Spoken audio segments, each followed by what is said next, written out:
So this morning we got up very, very early at about 6 a.m. here in Western Mongolia in a desert area to see if we could find the famous Saiga antelope. And we had 3 search parties in jeeps scanning quite a wide area. And although they're quite a long way away, several of the teams managed to sight this elusive animal.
Thank you, Bella. Did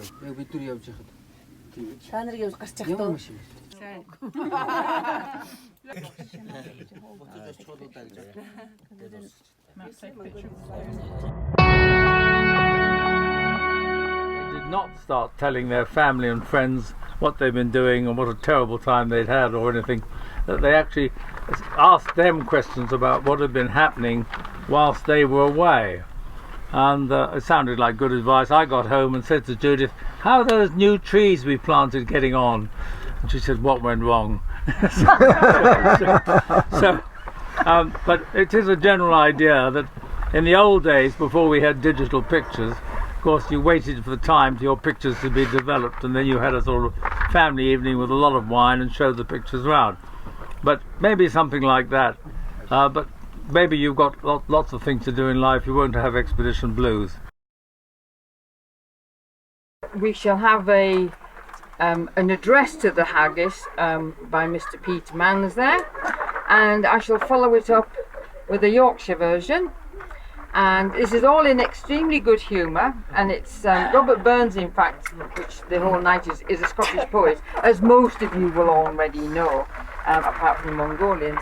So they celebrate it every January, but Jono will celebrate it every expedition. We have to stab it with a dirk before we can tuck in, and ponce about with poetry whilst raising the glass to sup. But pardon me French, we're all bloody hungry, so hey up everyone, grubs up! Hey. Ladies and gentlemen, I give you the haggis! The haggis! The haggis! I can't stand it. Thank you, Judith, for allowing me to toast the ladies tonight. It's important to recognise the achievements of lasses, an elevated position many have ascended to. Fran and Yasmin, of course, are fine examples of this. The lasses greatly enhanced and enriched the life of Robert Burns, and indeed, where would us lads be without our lasses? So join me now to our bonny lasses.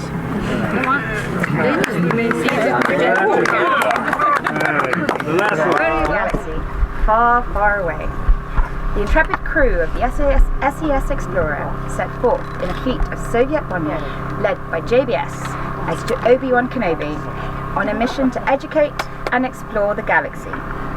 In a constant battle with the dark side, featuring personal tribute to the Bard by reciting a poem by William McConaughey, who is surely Scotland's second most favourite literary son, and in fact the author of the legendary Bridge O'er the Silvery Tay. And it's called The Queue, and it goes like this. On yonder hill there stood a queue. It's no there new. It must have shifted.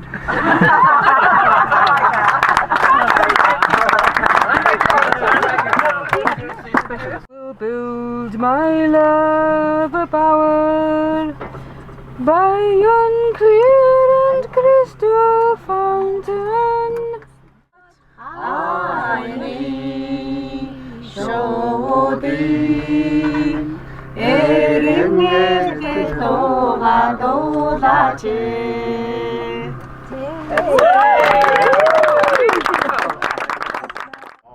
Glams leidioil oiefim glad Tramor fi Ibi barhai Osrades and henyai bahai Streams roared forth in wild accents deploring, saying, where is my blackbird of sweet Avondale?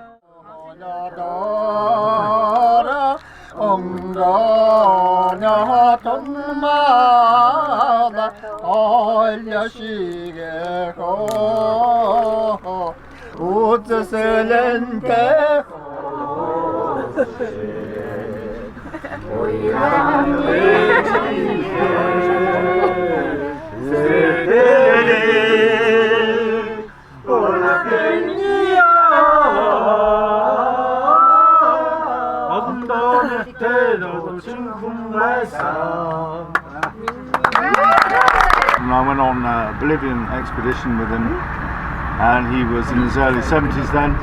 I couldn't imagine for a second I was going to be on another one 10 years later, and to see that man riding a horse for 8 hours at 82 years old over the mountains is absolutely inspiring.